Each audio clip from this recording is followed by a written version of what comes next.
Surya, Vishwanath and sons. Sorry, review కొంచెం late అయింది. ఎందుకంటే సినిమా చూసిన తర్వాత చేద్దామని. సినిమా చూడడానికి కొద్దిగా ఆఫీస్ ఆడాడుండి చూడడం లేట్ అయింది. అందుకని చెప్పి రివ్యూ కూడా లేట్ అయింది. ఆల్రెడీ మొత్తం రివ్యూలు విపరీతంగా వచ్చేసి ఉన్నాయి. అయితే ఇందులో అందరు చెప్పినట్టు సినిమా బాగుంది, బాలేదు, అది లేదు, ఇది లేదు కాకుండా కొంచెం ప్లస్ అండ్ మైనస్లు సినిమా గురించి మాట్లాడుకుందాం. జనరల్గా వెంకయ్య సినిమా అంటే యాక్చువల్గా అందరికీ టక్కన ఈజీగా గుర్తుకొచ్చేది సూపర్ సినిమా స్టోరీ ఏంటంటే లక్కీ భాస్కర్ యాక్చువల్గా. సో మరి వెంకయ్య తెలుగు హీరోలు ఎందుకు దొరకరో నాకైతే అర్థం కాదు. కానీ మన అది సార్ అయిపోయిన తర్వాత లక్కీ భాస్కర్ అయిపోయిన తర్వాత సూర్య ఇప్పుడు అంతా తమిళ హీరోలతోనే నడిపిస్తున్నాడు. But what ever it is, యాక్చువల్గా ఆయన కథలు చాలా బాగుంటాయి. ఎందుకంటే సినిమాకి డిఫరెంట్ వేరియేషన్స్ వస్తూ ఉంటాయి అనమాట. మరి ఇప్పుడు విశ్వనాథ్ అండ్ సన్స్ బాగుందా, సినిమా చెత్తలా ఉందా, అసలు చూడొచ్చా, బోరు కొడుతుందా? సో ఇలాంటివన్నీ ఇంపార్టెంట్. అసలు అందులో ఏం మైనస్లు ఉన్నాయి, ఏం ప్లస్లు ఉన్నాయి మాట్లాడుకునే ప్రయత్నం చేద్దాం.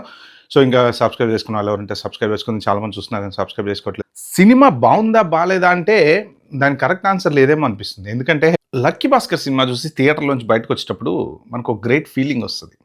అంటే అది యాక్చువల్గా నెగిటివ్ సైడే. అంటే అండ్ తప్పు ఎలా చేయొచ్చు అనేది డైరెక్టర్ ఓపెన్గా చేసి చూపించాడు. అంటే ఆయన క్రియేట్ చేసింది ఏం కాదు, ఆల్రెడీ సమాజంలో ఉన్నటువంటివే తీసుకొని దాన్ని వాళ్ళు ఎలా చేస్తున్నారు అంటే ఇప్పుడు ఇది ఒకప్పుడు జరిగినటువంటి స్కామ్, కొత్తగా వచ్చిందేం కాదు అది. దాన్ని తెలివిగా వీళ్ళు ఎలా చేశారు అనేది ఆయన స్క్రిప్ట్ రాసి చూపించాడు అనమాట. సో విజువల్గా ఇలా జరిగింది అనేటి అందరూ వార్తలలో జరిగిందట అంటే ఇలా జరిగింది అనేది చూపించాడు అనమాట. సో దాంట్లో ఒక రకంగా మనకి ఒక ఎగ్జైట్మెంట్ ఫీలింగు, హీరో చేస్తున్నట్టే ట్విస్ట్ మీద ట్విస్ట్ వస్తూ ఉన్నప్పుడు దొరికిపోతాడా అని చివరికి దొరకకుండా అమెరికా పారిపోవడం, అలాగే కొంత ఎగ్జైట్మెంట్ అనేది క్రియేట్ అవుతుంది. బట్ ఈ సినిమాకి వచ్చేటప్పటికి ఏమవుతుందంటే రకరకాల ఎలిమెంట్స్ కలుస్తాయి దీంట్లో. ఒకటి ఏంటంటే first of all Sanjay Ramaswamy Surya. Okay, సూర్యని జనరల్గా కొంచెం డిఫరెంట్ క్యారెక్టర్లో చూస్తూ ఉంటాం కదా మనం. సంజయ్ రామస్వామి దీంట్లో మళ్ళీ కనిపించాడేమో అన్న ఫీలింగ్ అయితే వచ్చింది నాకు. ఎందుకంటే యాక్చువల్గా సూర్య ఆ సినిమాలో 2 రకాల షేడ్స్ చేస్తాడు కదా గజనీలో. బట్ తర్వాత కొన్ని సినిమాలకు వచ్చేటప్పటికి ఏంటంటే ఇంకా మాస్ అయిపోయాడు. ఇప్పుడు రీసెంట్గా చూసుకుంటే కరపు అదే వీరభద్రుని తెలుగులో, దాంట్లో చూడండి మీకు కత్తి పట్టుకొని అంతా ఇక mass, out and out mass. సింగము ఇవన్నీ ఏంటంటే అవుట్ అండ్ అవుట్ మాస్ సినిమాలు అనమాట. కానీ సూర్య ఏంటంటే ఇప్పుడు మంచి official look, Sanjay Ramaswamy look ఆ సినిమాలో చూపించారు. తర్వాత గజనీలా ఇలా అంటాం అది చూపించారు. 2 రకాల షేడ్స్ క్రియేట్ చేశారు. కానీ కరుపుకి వచ్చేటప్పటికి ఏంటంటే డ్రెస్ వేసుకున్న లాయర్లో ఉన్నప్పుడు ఒక లుక్ బాగుంటుంది, మళ్ళీ కానీ మాస్లో కత్తి పట్టుకొని తిరిగినప్పుడు అదొక లుక్ డిఫరెంట్గా ఉంటుంది, మీసాలు ఇలా అనుకుంటా.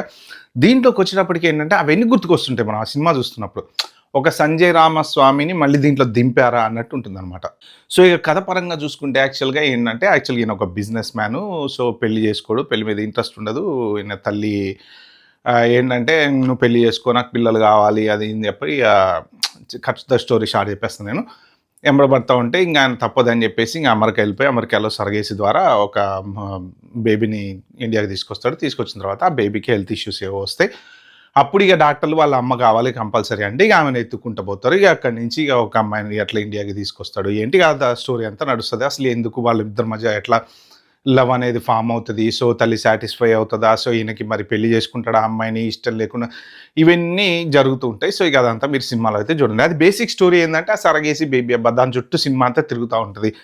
అయితే ఇందులో కొన్ని సంబంధం లేని సీన్స్ ఉన్నాయి. అంటే కథ మొదలైన తర్వాత ఎక్కడికో వెళ్ళిపోతుంది. ఇక సెకండ్ హాఫ్కి వచ్చేటప్పటికి అసలు కంప్లీట్గా బయటికి వెళ్ళిపోతుంది. అంటే ఆ తలుపులు వేసుకొని ఇక బయటికి వెళ్ళిపోయి మళ్ళీ మధ్యలో లాస్ట్లో వచ్చి మళ్ళీ జాయిన్ అవుతారు. క్లైమాక్స్ కూడా చెప్పుకున్నంత గొప్పగా ఏమో అనిపించలేదు.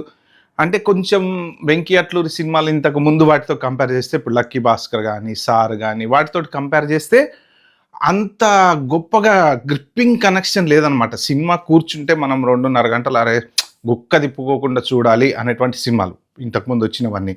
ఈ సినిమాకి వచ్చేటప్పటికి ఏమైందంటే కొంత ఆ మాస్ సూర్యాని మాస్లో చూసి ఉన్నటువంటి వాళ్ళు ఇలా సడన్గా కంప్లీట్ క్లాస్, అది మళ్ళీ కంప్లీట్ క్లాస్ అని చెప్పి ఎక్కడ జనాలు మళ్ళీ చూస్తారో చూడలేరో.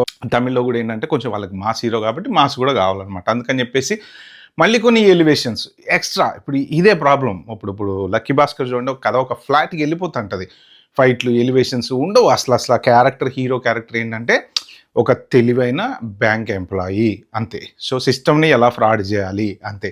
సో ఇక్కడికి వచ్చేటప్పటికి మళ్ళీ కొంత మాస్‌లో మళ్ళా జనాలని మళ్ళీ ఏదో అభిమానుల్ని అట్రాక్ట్ చేయడం కోసం మళ్ళీ కొన్ని మాస్ ఎలివేషన్సు, సంబంధం లేని సీన్సు, కథ ఒకటి, అసలు కథ ఎక్కడ స్టార్ట్ అయితుంది? ఏం స్టార్ట్ అయితుంది? ఎందుకు స్టార్ట్ అయితుంది? అసలు ఈ కథ ఏంటి? ఎందుకు స్టార్ట్ అయింది? ఇలాంటివన్నీ కొన్ని కొన్ని ఉన్నాయన్నమాట.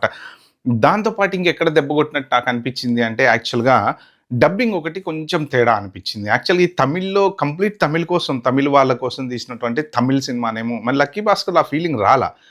మరి ఎందుకో తెలీదు గానీ, ఈ పర్టిక్యులర్ సినిమాకి యాక్చువల్‌గా జనరల్‌గా ఆ నేటివిటీయే ఉంటది మొత్తం సినిమా అంతా. మనము తమిళ్ డబ్బింగ్ సినిమాని తెలుగులో జూస్తున్నామా అన్నట్టు ఉంటదనమాట. కొంత అక్కడక్కడ ఆ లిప్ సింక్‌లు అవి. సో, నాకు దెలిసి షూట్ మొత్తం తీయటం అంతా కంప్లీట్ తమిళ్‌లో తీశారేమో అని అనిపించిందనమాట. అది కొద్దిగా మనకి చూసేటప్పుడు ఏంటంటే, వేరే భాష సినిమా మనం తెలుగులో తీస్తున్నామని జనరల్‌గా షూటింగు యూనిట్ వీళ్ళంతా తెలుగోళ్ళైనా గానీ కొంత ఆ ఇదనేది తమిళ్ నేటివిటీ అనేది ఎక్కువ కనపడతా ఉంటదనమాట. తెలుగు క్యారెక్టర్స్ చాలా తక్కువుంటాయి. ఒక్కోసారి వాళ్ళే ఎక్కువ మంది ఉంటూ ఉంటారు. ఇప్పుడు చూడండి ఫర్ ఎగ్జాంపుల్ 'రాధికా శరత్కుమార్' ప్లేస్‌లో రమ్యకృష్ణ పెడితే ఎలా ఉంటది మనకి ఫీలింగు? ఓహ్! మన తెలుగు సినిమా అనే ఫీలింగ్ వస్తదనమాట. అలాగా కొంత అంటే 'రాధిక' కూడా తెలుగు హీరోయినే. బట్ కాకపోతే తమిళ్‌లో సెటిల్ అయింది కాబట్టి తమిళ్ హీరోయిన్ అని ఫీలింగ్ వస్తుందనమాట మనకి. అలాగా కొంత అదొక్కటి డిఫరెన్స్ అనిపించింది. సంబంధం లేని సీన్స్ కొన్నున్నాయి అనిపించింది. తర్వాత 'సూర్య' మాత్రం ఔట్ అండ్ ఔట్ పర్ఫెక్ట్‌గా సెట్ అయ్యాడు. దాంట్లో డౌట్ ఏం లేదు. 'సూర్య' 'గజినీ' తర్వాత 'సంజయ్ రామస్వామి' స్టైల్ లుక్ దీంట్లో వచ్చిందేమో అనిపించింది నాకు. ఆ యాక్టింగ్ అనేది ఇరగదీశారు. దాంట్లో డౌట్ ఏం లేదు. 'సూర్య' యాక్టింగ్ అసలు మనం వంకబెట్టాల్సిందే. అన్ని క్యారెక్టర్స్ సెట్ అయినాయి.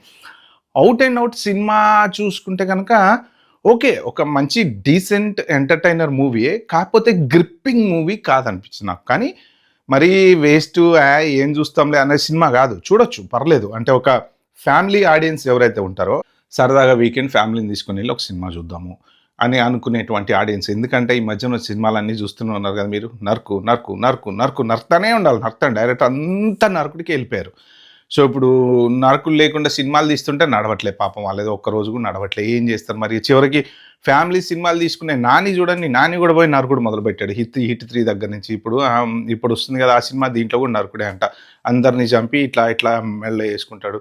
ఈ నరకుడు చంపుడు మధ్యలోంచి మళ్ళీ బయటకొస్తాడా? ఇప్పుడు 'నాని' ఈ సినిమా తీసిన తర్వాత ఈ సినిమా 'పారడైజు' మంచి సూపరు సక్సెస్ అయిందనుకోండి. మళ్ళీ పోయి ఒక 'హాయ్ నాన్న' సినిమా లాంటిది తీయలేస్తాడా? అదనమాట. అంటే మీరు అభిమానుల్ని తీసుకపోయి ఎక్కడో కూర్చోబెడుతున్నారు. అరే! ఇలాంటి సినిమానే కావాలి. ఇంగా మళ్ళీ 100,00,00,000 మళ్ళీ 1000,00,00,000 మళ్ళీ 500,00,00,000 మరి 1,500,00,00,000 ఎళ్ళిపోతారనమాట. కానీ ఒక out and out family entertainer. Cinema బావుందా? బాలేదా? చెత్తగుందా? ఇంకోటుందా? చూస్తారు జనాలు. కూర్చొని ఇప్పుడు అనిల్ రావిపూడి తీస్తున్నాడు కదా సినిమాలు. అలాగే థియేటర్‌లో కూర్చొని. సో, 'వెంకీ అట్లూరి' సినిమాలు కూడా స్పెషల్‌గా ఎందుకు ఎంజాయ్ చేస్తారంటే ఆ నేటివిటీ అనేది ఉంటది. 'సార్' గాని, లేకపోతే 'లక్కీ భాస్కర్' అని, లేకపోతే ఈ సినిమా గాని ఏంటంటే ఓకే. మనం ప్రతీదీ బావుంది, బాలేదంటే 100 రకాల కామెంట్లు చేయొచ్చు సినిమాని. ఏ సినిమా తీసుకున్నా గూడా నెగెటివ్ షేడ్ ఉంటది, పాజిటివ్ షేడ్ ఉంటది. ఇక్కడ కొన్ని సంబంధం ఇప్పుడు 'పెద్ది' సినిమా ఉంది. బావుంది అని ఇగ అదే 'రామ్ చరణ్' గాకుండా అదే 'పెద్దిలో' వేరే హీరో ఎవరన్నా బెట్టింటే ఒక్కరోజు గూడా ఆడదది. ఒక్కరోజు గూడా ఆడదు. అసలు దాంట్లో చెప్తే ఎన్ని నెగెటివ్ పాయింట్స్ ఉంటాయో, సంబంధం లేని సీన్స్ ఉంటాయి. ఆ సినిమాకి హీరోయిన్ దండగ. కొండపైన ఉంటా అంటారు, కొండ కింద నుంచి పైకి పోవడానికేమో పని చేసిన తర్వాత పోవడానికి కాళ్ళు బొబ్బలొచ్చేస్తాయి. మరి మిగిలిన సీన్‌లన్నీ మళ్ళీ హీరోయిన్ చూడడానికి అక్కడే ఉంటాడు. విలన్స్‌తో ఫైటింగ్ అప్పుడు అక్కడే ఉంటాడు. క్రికెట్ అప్పుడు అక్కడ టక్కన వచ్చేస్తాడు కొండ మించి కిందకి పైకి.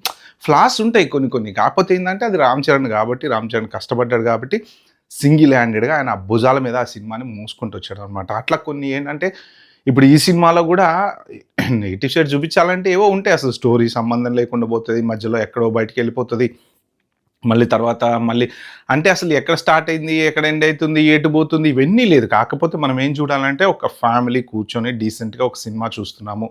ఒక మంచి క్లాస్ ఎంటర్‌టైన్‌మెంట్ చెప్పాలంటే. సో, మోర్ ఆర్ లెస్ ఇంకా అంటే చాలామంది బాలేదు, చెత్త, వేస్టు, నచ్చలేదు అది ఇది అంటున్నారు గానీ, బట్ నాకైతే మరి అంత బ్యాడ్ అయితే ఏమి అనిపించలేదు గానీ, అంత సూపర్ గూడా అనిపించలేదు. బట్ రీజనబుల్లీ ఒక ఫ్యామిలీ సినిమా మీరు ఈ కత్తులు, చంపులు, నరుక్కోటాలు ఇట్లాంటివన్నీ లేకుండా ఎళ్లి థియేటర్‌లో కూర్చొని ప్రశాంతంగా పిల్లలతోటి చక్కగా ఒక సినిమా చూడాలి అని అనుకుంటే మాత్రం డెఫినిట్‌గా మంచి సినిమానే చూడొచ్చనమాట. Okay friends. ఇది 'విశ్వనాథన్ సన్స్' గురించి. సో, ఇంకా మీరెళ్లి థియేటర్‌లో అయితే ఎంజాయ్ చేయండి. చూడండి. ఎందుకంటే రివ్యూలు చూసి ఈ సినిమా బావుందా? బాలేదా? అని డిసైడ్ చేయకూడదు మనం. మనం ఏంటంటే సినిమా చూడాలి. కాకపోతే ఫ్యామిలీ ఓరియెంటెడ్ సినిమా కాబట్టి నేనైతే అందరిని వెళ్లి చూడమనే సజెస్ట్ చేస్తా. ఇట్లాంటి డీసెంట్ ఎంటర్‌టైనర్స్‌ని మనం ఎంకరేజ్ చేయాలి. చేస్తే ఏందంటే ఇక పిల్లల్ని తీసుకొని నరుకుడు, చంపుడు సినిమాలకు తీసుకొని పోకూడదు చిన్న పిల్లల్ని. సో ఏంటంటే మనం ఫ్యామిలీ పరంగా ఎళ్లి కూర్చొని చూడాలి అంటే హ్యాపీగా చూడొచ్చనమాట. Okay. Bye bye. Have a good day.